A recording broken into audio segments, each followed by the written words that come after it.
Que pense le professeur Kamto de la longévité du président Biya au pouvoir? 30 ans. Je n'ai rien d'autre à penser que si ce sont les Camerounais qui décident de le maintenir dans ses fonctions pendant 30 ans, alors il a le droit d'être à cette position. Vous pensez effectivement que ce sont les Camerounais qui le maintiennent là-bas? Si les urnes nous disent que c'est lui qui a été élu, je n'ai pas le droit. Peut-être une victoire volée? Que pensez-vous de la modification constitutionnelle qui a levé le verrou sur la limitation de mandat et qui a par conséquent permis au président Biya de se représenter? Oui, je pense qu'on aurait pu en faire l'économie, mais puisque le président, qui est un spécialiste de droit public, peut-être beaucoup ne le savent pas, a fait cette révision constitutionnelle, mon plus grand souhait, et je ne le dis pas aujourd'hui parce que je suis un acteur politique à la tête d'un parti politique, c'est qu'il utilise le temps qu'il s'est donné pour préparer des bonnes conditions justement de la transition de l'alternance au Cameroun en se faisant le garant impartial d'élections libres, démocratiques pour que les Camerounais choisissent le président qui viendra après lui. Qui vous contacte en 2004 pour que vous entriez au gouvernement? Le président de la République en personne ou bien il a envoyé un de ses proches? Cela se fait suivant des procédures qui sont bien connues au sein de l'État et dans lesquelles je n'ai pas besoin d'entrer ici. Le fait est que je suis entré au gouvernement, j'ai bien dû être contacté par quelqu'un, peu importe. Oui, certaines langues nous disent que c'est Jean-Marie Atandamé-Bara qui vous fait entrer au gouvernement. Qu'est-ce que vous en dites aujourd'hui? Il me fait entrer au gouvernement. Il a favorisé votre entrée au gouvernement. Alors, il se peut, mais je sais que j'ai été nommé. Vous avez quelle relation avec... Je sais que j'ai été nommé au gouvernement par le président. Il est aujourd'hui en prison. Est-ce que vous allez souvent lui rendre visite? Non, je ne lui ai pas rendu visite. Vous avez quelle relation à l'époque? Vous avez quelle relation aujourd'hui? Jean-Marie Atandamé-Bara. Non, c'est quelqu'un pour qui j'ai beaucoup d'estime, parce que je crois que il a été un des meilleurs ministres de l'enseignement supérieur de ce pays. J'ai gardé d'excellents rapports avec lui. Déjà quand il était ministre de l'enseignement supérieur et puis lorsqu'il était secrétaire général de la présidence de la République, j'ai eu à travailler avec lui sur un certain nombre de dossiers d'État lorsque il m'a été donné d'y contribuer. Et maintenant qu'il est en prison, vous n'allez pas lui rendre visite? Non, je ne suis pas allé lui rendre visite. Pourquoi? On peut comprendre? Je n'étais pas obligé d'aller lui rendre visite. C'est tout. Xavier Messé. Oui, professeur. Professeur, il y a certains de vos anciens collègues du gouvernement qui croupissent aujourd'hui en prison dans le cadre de l'opération Épervier. Beaucoup pensent qu'il s'agit tout simplement d'un instrument créé pour faire taire tous ceux qui auraient des ambitions présidentielles. Est-ce que vous pensez que vous partagez l'avis de ceux-là? Il faut regarder si l'opération Épervier est sincère pour vous.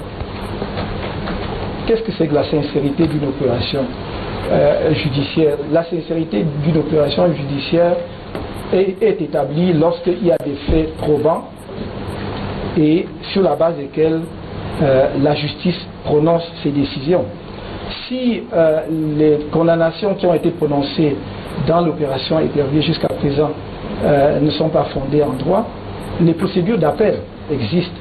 Il y a la Cour d'appel, il y a la Cour suprême qui ont chacune à son niveau le pouvoir de réformation d'une décision rendue par une juridiction. Pour cela, vous faites confiance à la Cour suprême? Je fais entièrement confiance à la justice de mon pays. Professeur Maurice Kamto, que pensez-vous de la règle d'équilibre régional au Cameroun?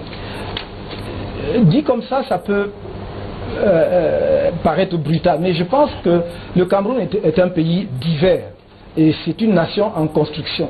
Nous ne pouvons pas éviter le souci de représentation des communautés ou des régions qui ne sont pas suffisamment représentées dans les institutions publiques.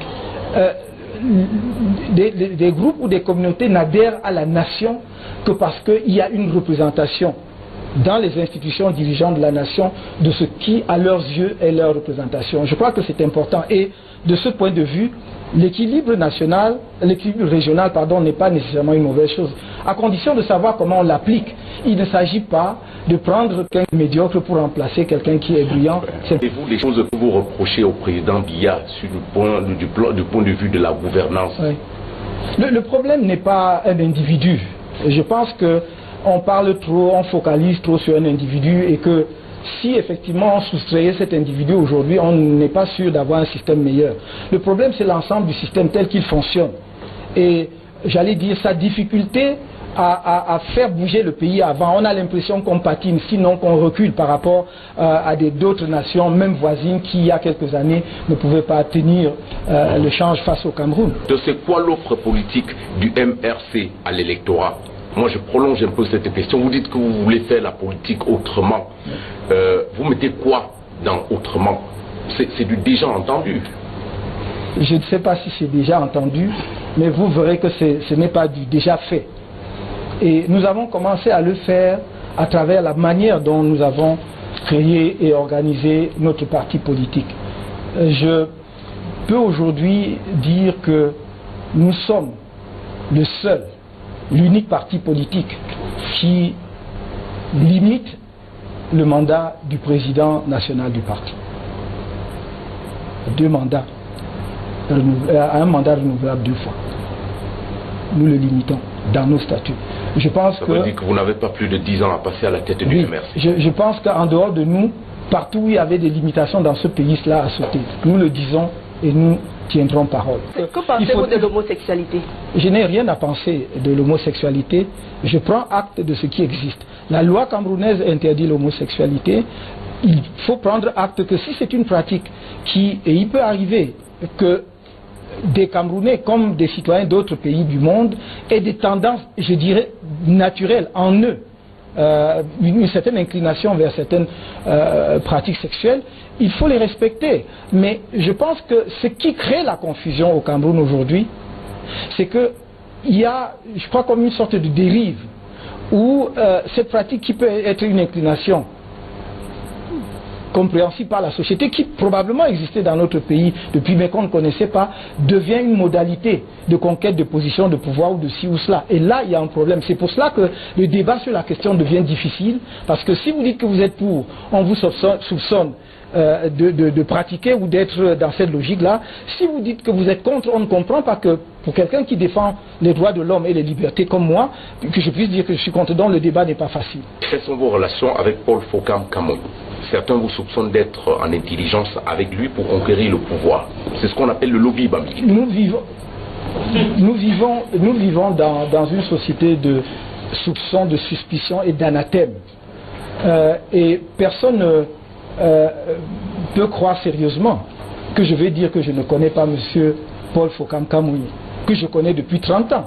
Et je ne vais pas subitement renier mes amitiés et mes relations à la fois fraternelles, mais également des relations amicales et d'aînés avec lui tout simplement aujourd'hui parce que je fais de la politique. Il fait ses affaires. C'est un homme d'affaires qui a fait preuve de ce dont il est capable. J'opère dans le champ politique. Chacun est dans son champ. Est-ce que le professeur Kanto enseigne toujours? Non, depuis que je me suis retiré du gouvernement, j'ai écrit suivant les procédures normales à mon établissement d'origine qui est l'Institut des Relations Internationales du Cameroun, et jusqu'à présent je n'ai pas eu de réponse quant à d'éventuels enseignements. Est-ce que vous percevez toujours votre salaire d'enseignant? Je perçois mon salaire d'enseignement. Pourquoi vous paye-t-on?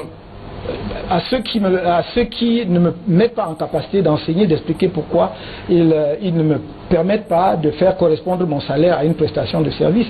Mais je ne vais pas refuser un salaire alors même que je ne demande qu'à enseigner et à servir.